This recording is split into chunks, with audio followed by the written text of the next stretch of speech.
Hello everyone, welcome back. Thank you for tuning in. Habari, Mimini Leroy, Nina Furaha, Kukutana na wewe. Yo, Wagwan, thank you for joining me. Respect, big up all the massive.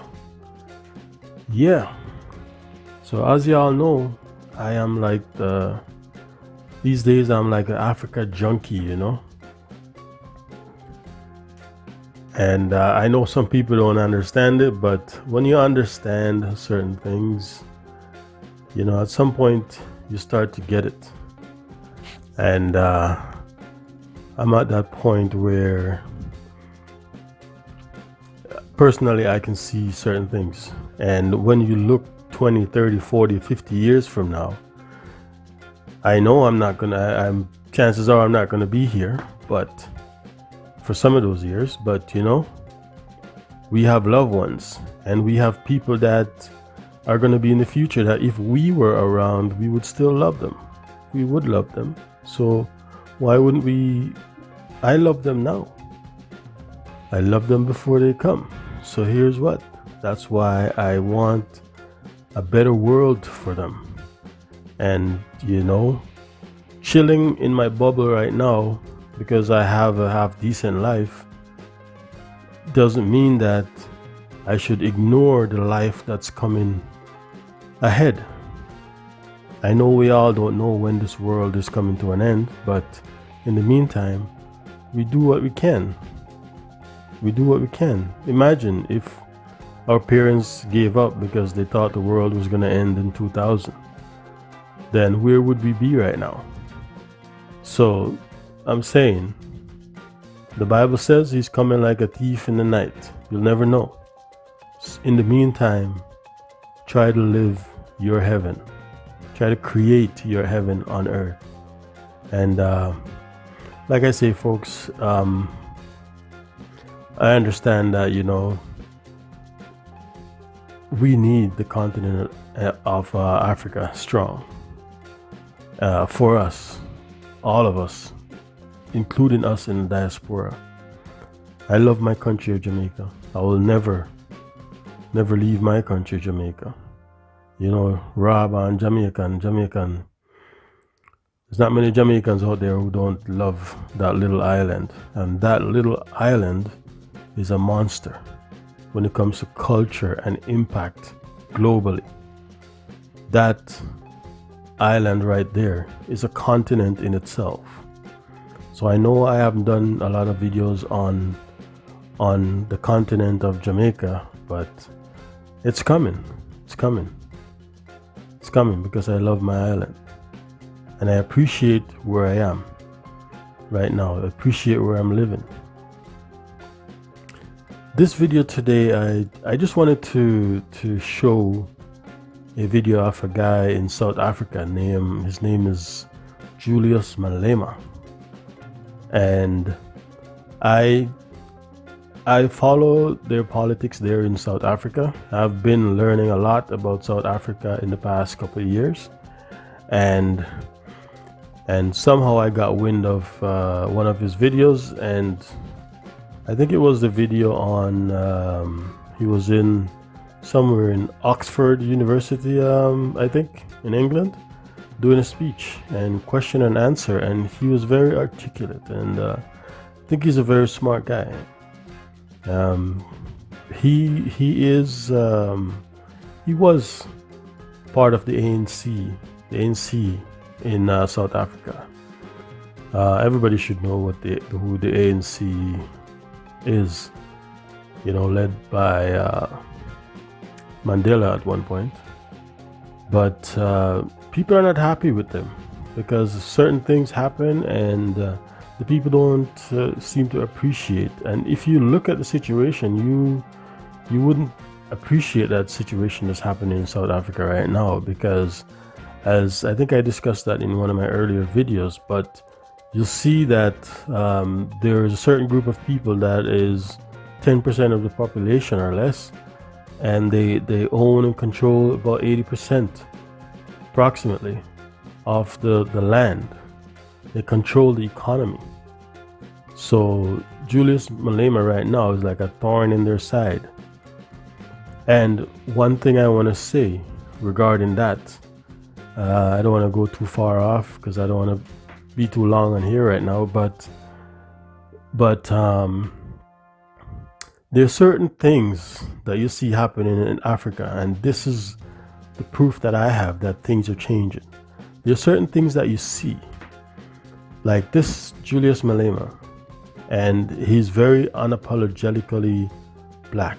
He's unapologetic about his mandate for black people, because in his mind, white people are okay. They don't need anything. They have what they need. It's the black people that are suffering, and he's right. And my point is, you look at Abiy Ahmed from Ethiopia, where I think he's very, very underestimated. And maybe that's a good thing for Ethiopia, you know? Maybe that's a good thing to keep it under the wraps. And then one day it just comes out and everybody will be like, wow, you know? But also Kagame in Rwanda, and look at like Magufuli in Tanzania. Those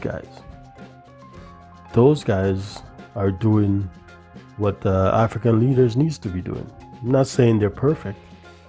They may have their flaws, right? But those are the guys who are a part of the change. And back to my point, what I was saying is that this is how I know things are changing, is the fact that these guys are alive. These guys are alive. You see how messed up that is?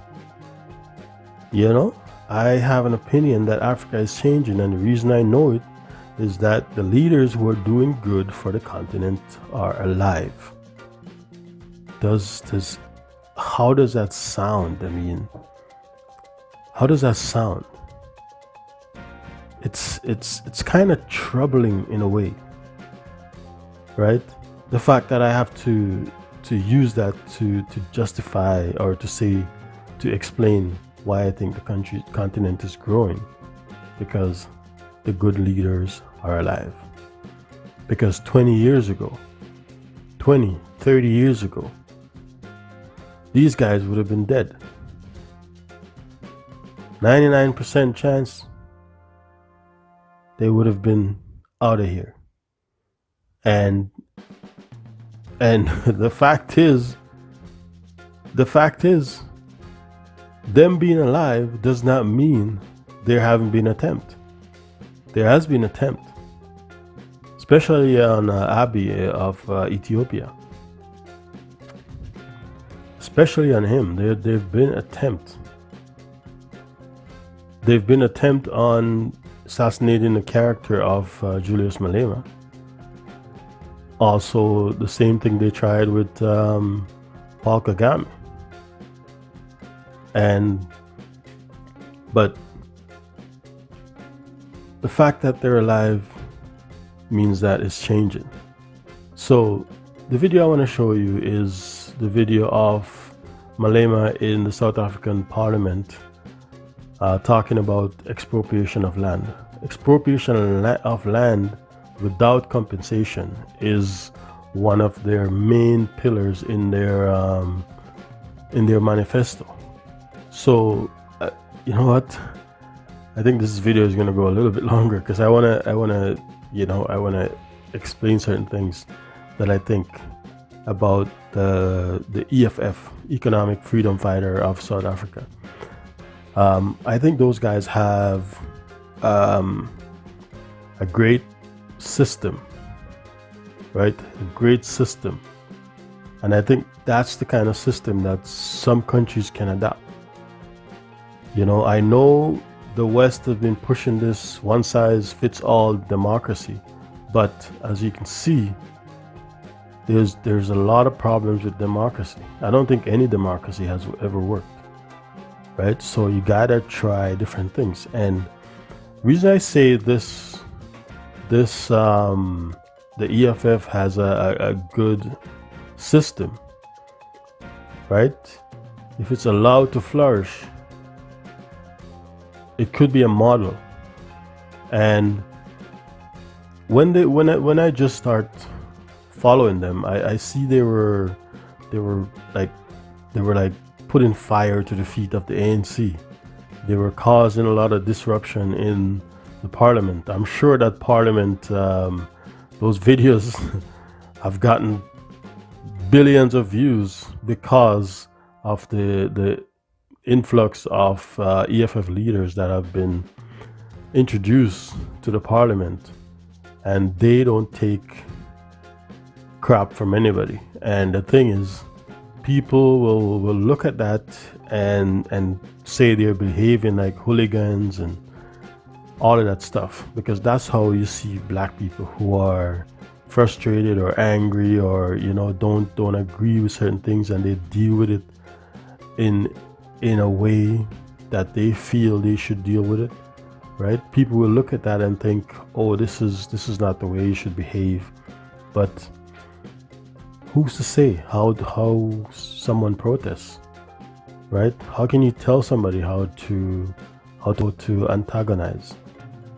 I mean, how is the antagonizing going to work if somebody tells you how to do it? You know what I'm saying? That's the kind of thing that has to be on the fly, right? When you watch this video, right, just scroll the net and I'm sure you'll find a lot of video if you Google Julius Malema or EFF. You may not agree with everything they say or do, but that's life, right? That's life. And the reason I like their party is the way it's structured, right? Let's say you compare it to the Democratic Party of the US. I mean, it's totally different, but I'm just saying. The Democratic Party, right? They're all over the place. You see the Republican Party? They're united in what they're doing. They're united in what they're doing. Some of the stuff they do is unethical and wrong as hell, but they're united in what they're doing. The problem with the Democrat is some of them wants to be Republican, right? In my opinion, some of them wants to be Republican. So they can't come together fully in achieving what they want to achieve. So in comparison, what I'm saying is, in the way I'm comparing it with the EFF, is that the EFF has a manifesto, and this manifesto is it's a written document, and you can look it up, right? It's a written document that is it's agreed upon by the members, right? I hope I'm getting that right. But if you're joining the party, you know what you're joining. You know exactly what you're joining. For example, if you're joining the party, you know that this party plans to expropriate land without compensation, and that's in their manifesto, and that's there to stay. So once you're voting for this party, you know that that's what you're voting for, right? And it's the leaders have their mandates, and those mandates are voted on. And once they're voted on within the party, that's what guides everybody else. So it's from the top down. So let's say you have an idea, you vote on it. Not everybody has to agree, but once it's passed there, then that's the mandate for the whole entire party, which I think that's the way it should go. That's the way it should go. And the way people can hold them accountable is that they have to hold them accountable with what is written in the document. So those things have to be done. And if it's not done, then it cost them vote. But anyway, folks, just look it up. And I love the fact that Julius Malema doesn't mince his words. And I love the fact that the people around the party are smart. And even though they're not the ruling party, I think they've done a lot for the people who need it the most. They've done a lot, because if it wasn't for them, certain things would not have gotten done. And once you start watching and seeing these videos, you'll understand what I'm talking about, like certain unionization of certain work groups, right? College and universities, or like free education, things like that. And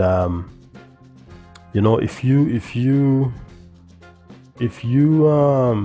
don't allow yourself to be influenced by the people who are detractors, because there's a lot of black South Africans who are against this party. I mean, they just think everything he says is irrational and stupid, but they're the ones who are stupid, to be honest with you, right? So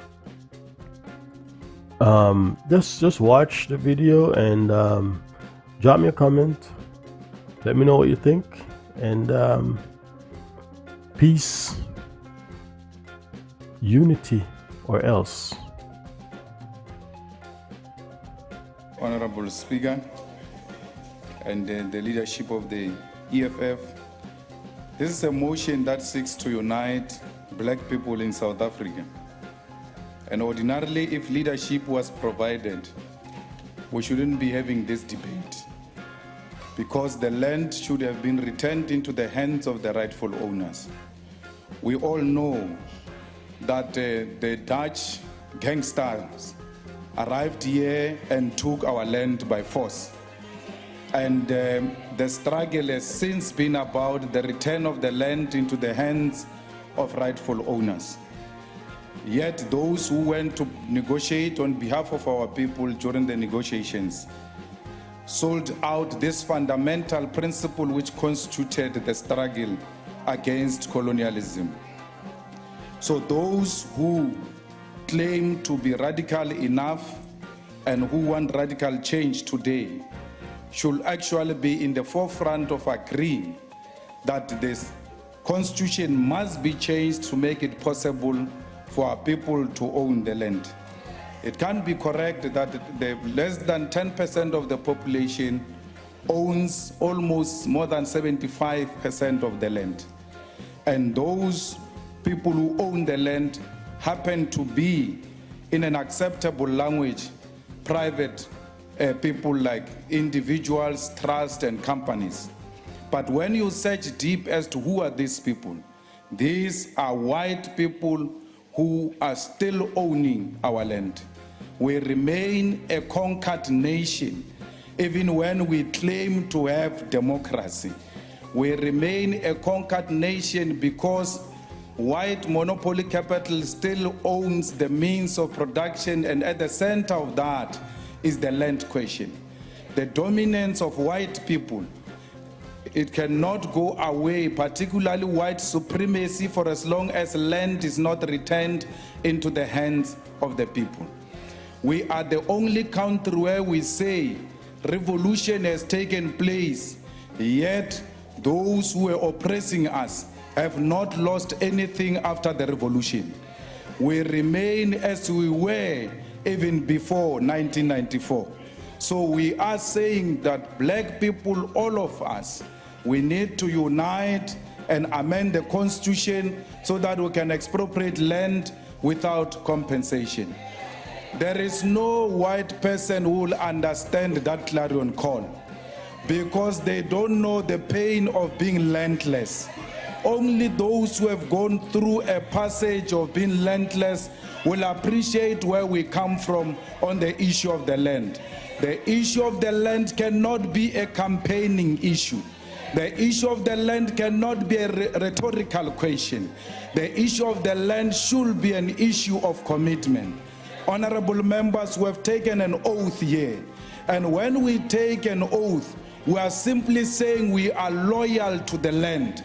But how can we be loyal to the land which is in the hands of private individuals? We must be loyal to the land that belongs to us. Majority of our people say South Africa belongs to them, yet they do not have proof to show that indeed South Africa belongs to them, because many of them do not even know how a title deed looks like. Many generations died without even knowing how a title deed looks like. It is only through the expropriation of land without compensation that our people will be the rightful owners of this country. We cannot keep on saying South Africa belongs to all who live in it, yet we have nothing to show. Today the ANC should come with the EFF. There is 6% available. We give it to you without no condition to amend the constitution and take the land. If you don't agree with us today, it means you are disagreeing with Honorable Ayanda Dlodlo. If we don't agree with us today, it means you don't agree with your outgoing president on the issue of expropriation of land without compensation, even the minister of land. This is a matter that can unite black people. This is a matter that all of us should stand together and isolate white monopoly capital. This is a matter that can say to us, this is a genuine call which we as black people can identify with. So the ANC, 6% shiona, relefayona, Arjel le fase relimeng, Arjel le fase rage di feme, Arjel le fase re fe batho ba rena ba be le magae, ba be le a place to call home. Honorable Nzimande, we have already started taking the land. If you vote against this, it's a waste of time. We are already giving our people the land, and we are not ashamed of that. People of South Africa, where you see a beautiful land, take it, it belongs to you.